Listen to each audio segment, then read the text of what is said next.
All right, welcome to yet another fabulous Sunday night news and nonsense.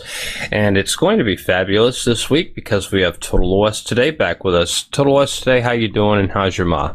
I'm doing good. My mom is doing a little better. We got her blood pressure stabilized, and it's really a matter of her, changing her diet, a little less salt and this and that. And, it's probably, I'm looking probably 6 months to or a year. She is an Italian cook, and to tell an Italian cook to stop cooking the way they do, it's like trying to tell the Pope to, stop praying. Yeah, and especially, that's a blood pressure thing. You definitely have to watch your diet. You have to watch your cholesterol. It's funny because, when the warranty runs out on your body, everything starts falling off. And I'm a prime example of that. You should see what my teeth look like when I don't have my snap and smile on. I got hit with some serious news first thing this morning. Ubuntu forums got hacked. 1.82 million logins and email addresses were stolen. And apparently what had happened was when the site was hacked, and I didn't even get a chance to notice this because I wasn't on Ubuntu's forums this morning, but apparently they had a page that pointed to the Sputnik person, whoever that is, on Twitter. And so they had this on the page, and apparently this person didn't have that many followers and that sort of thing. And I don't know if they were just picking a name at random or if this was the name of the hacker or whatnot. But apparently the Ubuntu forums was using an old version of vBulletin. Okay, and so be advised, those of you out there, I hope you didn't use your email password and your usernames and that sort of thing. How do you see that toss today? Did you have an account on there? I don't recall. All I can say is that person now has 1.8 million followers, I suppose. But no, right. No, I don't think I had an account. I believe Canonical stated that I do have an Ubuntu One account, the cloud storage. And I believe Spatry, they said, correct me if I'm wrong, that account was not affected. True? That is true. It's only for the forums. And, that's just something, any passwords that I have for important things like banking, managing my money, and that sort of thing. I have separate passwords, and I have a separate wallet of my own that I keep those passwords in, and that information is not stored even locally on my computer in the event that something gets hacked. And everyday forums and that sort of thing that I'm a member of, those I have a simple password for, and if somebody were to hack in there, they're not going to get any of my personal information. As a matter of fact, whenever I sign up to use a forum, I have an account on Yahoo, which is specifically for spam. And so only, anytime I sign up for a forum, I use that email address and not give out my real email address just because, I don't want to get much junk mail. And that's a nice thing because, on my main email account, I really don't get that much spam at all. But then again, I'm not giving out that email address either. Yeah, we should probably do a show one night on security, for everybody, not just Ubuntu, users, but Windows users also. But yeah, I use random passwords. I usually change them every so often. I have separate emails for certain things, so the spam goes in there. Sometimes it's just a little bit of common sense, but sometimes no matter what you do, stuff like this happens. I'm sure all the Windows users are, laughing tonight, but hey, this can happen to anybody. Absolutely, absolutely. But I'll tell you what, I'm sure the forums are going to be quite secure in the future. That's for certain. That's the good thing, yes. What you got, Toss, today? Well, Microsoft has dropped the price, surprise, surprise, the price of their Surface tablet from $499.99 to $349.99. I kind of predicted this back in Oh, I'm going to guess March. I did a podcast with Twill This Week in Linux, and we talked about how, as far as tablets go and the pricing point, the marketing, Microsoft got it all wrong. I think we can agree that as far as mobile devices, Windows 8 is acceptable. On tablets, they got the pricing and marketing wrong, and I predicted that it would not sell. Not that the tablet itself had crappy, hardware specs, but $499 and up for something that's new is not going to sell. And I didn't think it would happen this quickly, Spatch. I figured before the holiday season the prices would drop. But this past week, the Surface tablet, $349.99, and I just read a few days ago that for school systems, for school administrators, it's down to $199.99, which I think is a bargain considering this is a full-blown HD tablet. Granted, Windows 8 is not for everybody, but I think Spatry right now, I believe the pricing, Microsoft got the pricing right. Yep, you weren't here for last week's show, but we actually covered that one in last week's News and Nonsense report. Okay. But I didn't know that they were offering it even lower, down to $199 for schools and institutions. But of real interest here is the fact that Microsoft is starting to lose market share, or Microsoft is starting to lose market share. At a time when personal computers are experiencing a drop in sales, Google's Chromebooks are defying skeptics and gaining market share. The growth follows the unveiling of low-cost Chromebook models from Samsung and Acer last October. Traditional Microsoft partners such as Hewlett-Packard and Lenovo have started offering Google Chromebooks in recent months. It's an old battle between the two tech giants, and today hostilities renewed between Microsoft and Google, who both released second quarter earnings. According to research from NPD Group, in the last 8 months, Chromebooks have snagged 20 to 25% of the U.S. market for laptops priced under $300.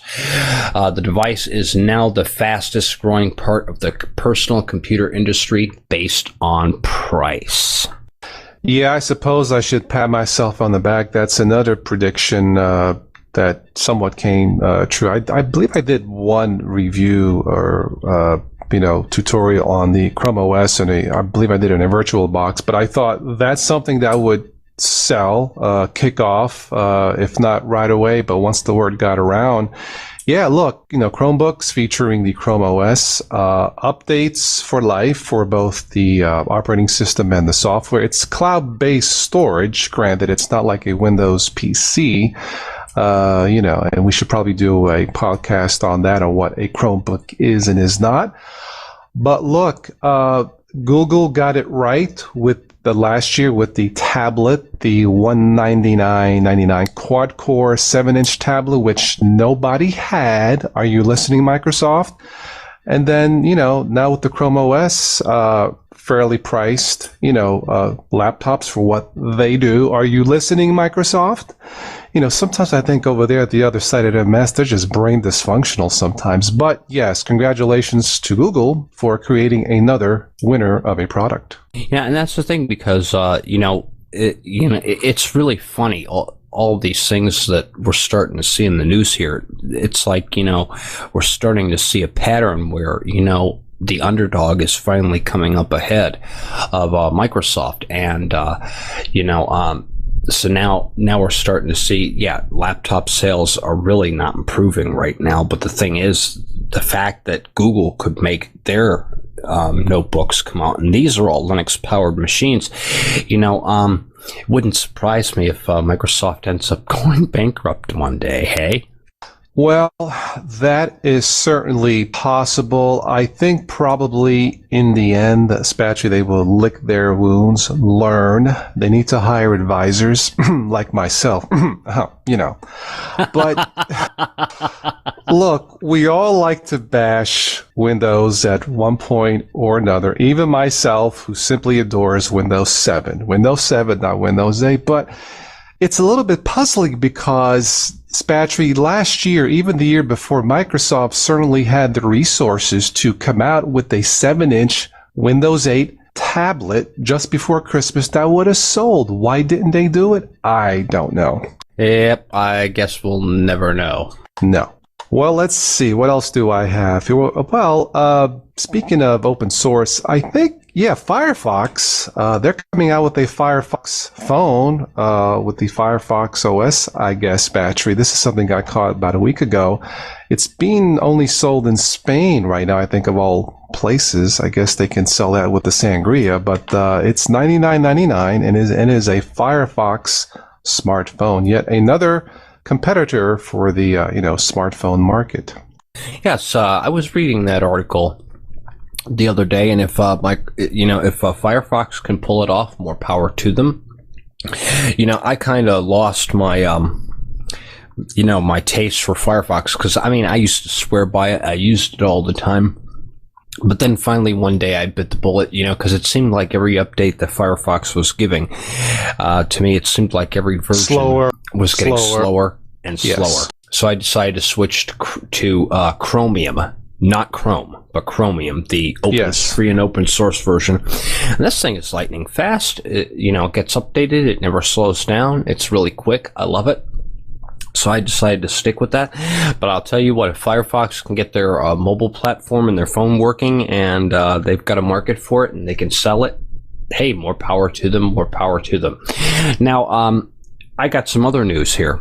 Okay. I've had some people on my channel expressing concerns that, a lot of the newer games and that sort of thing that are out there are going to be in the next year. They're going to be all switching over to DirectX 11. They're not going to be supporting DirectX 9 anymore.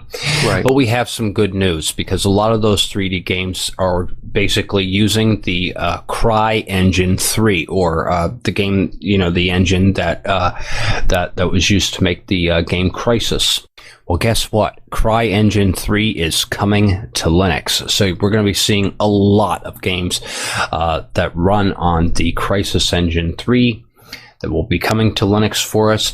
And not only that, but the thing is, now that we have Steam developing great games, and we have a bunch of other great game manufacturers that are jumping the Linux bandwagon, I don't really consider the switch to be much of a threat. Not only that, but the thing is, I did notice that we are starting to see some DirectX 11 things that you can get working in Wine. I haven't had a chance to play with them just yet, but I know we have them, and we'll just have to see. Wine has always been able to adapt, but a lot of people have also been stressing that, yes, we want to see more great games coming to Linux, but I just say patience. Yeah, I would have to agree, Spatry. I still get comments and people asking advice about Linux gaming.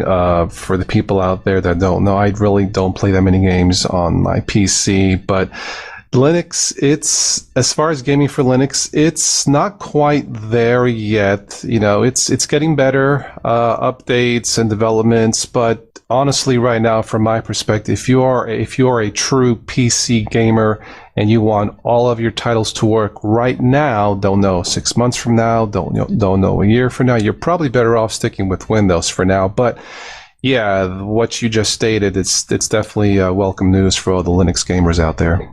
Now, and in my free time, since I haven't been putting up very many shows in my free time, because I've been very busy these past few weeks, and I haven't been putting up as many shows, but my free time, I'll tell you what, I've been playing a lot of DirectX games in Wine. I've got a bunch of games and programs running, and I figured I'd just try and give the development release of Wine 1.6 a full run, and let me tell you what, this one really does an excellent job at cutting up and handling DirectX 9 games. And I've had, I want to say, an 85% success rate.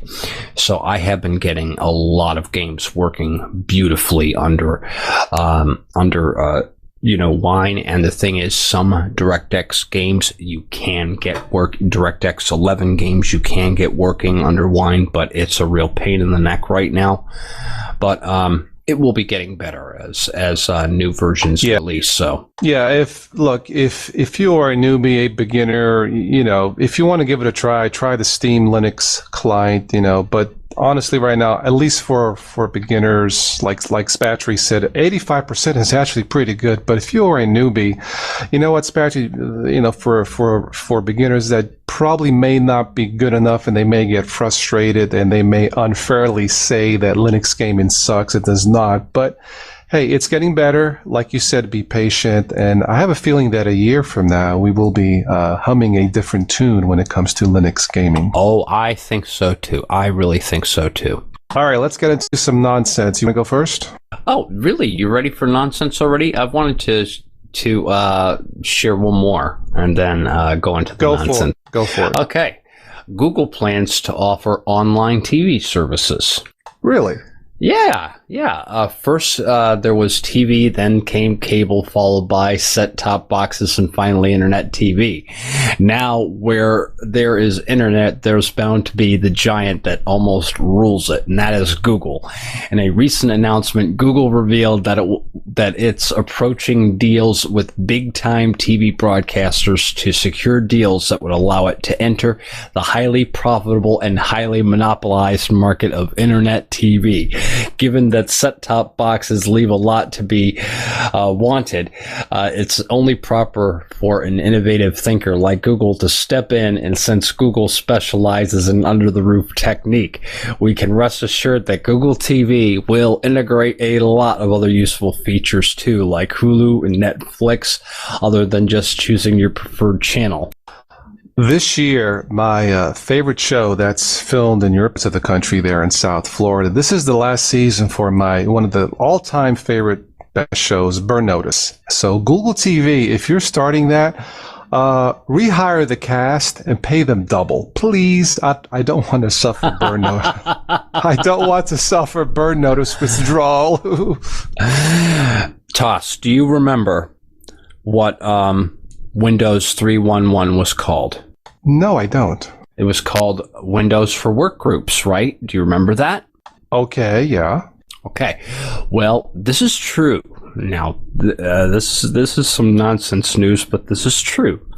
Okay. Apparently, Linus Torvalds is calling Linux 3.11 Linux for Workgroups, and the logo is Tux holding up a flag that looks kind of sort of like the Windows logo. What? Kind of in a warped way. I kid you not. I kid you not. Here, let me send you a link to this article. Okay, fine.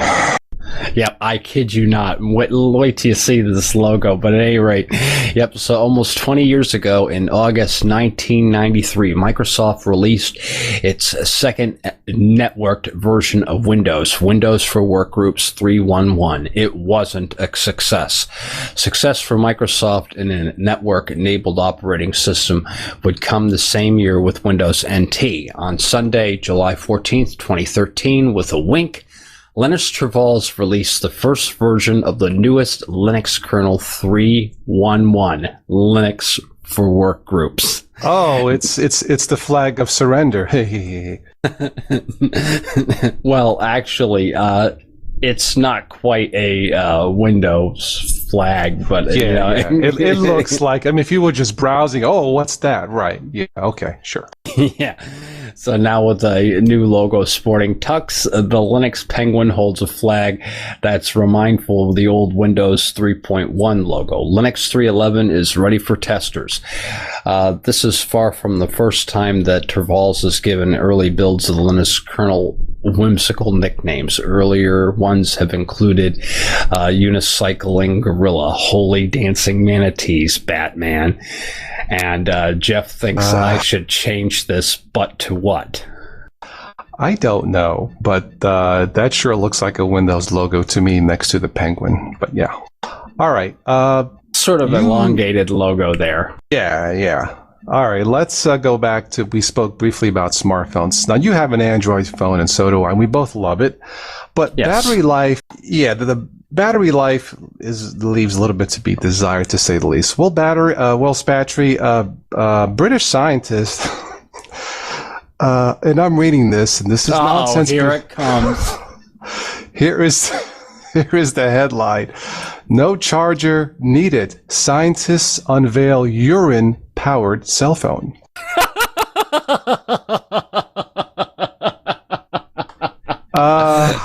You gotta send me a link to that. I gotta see this.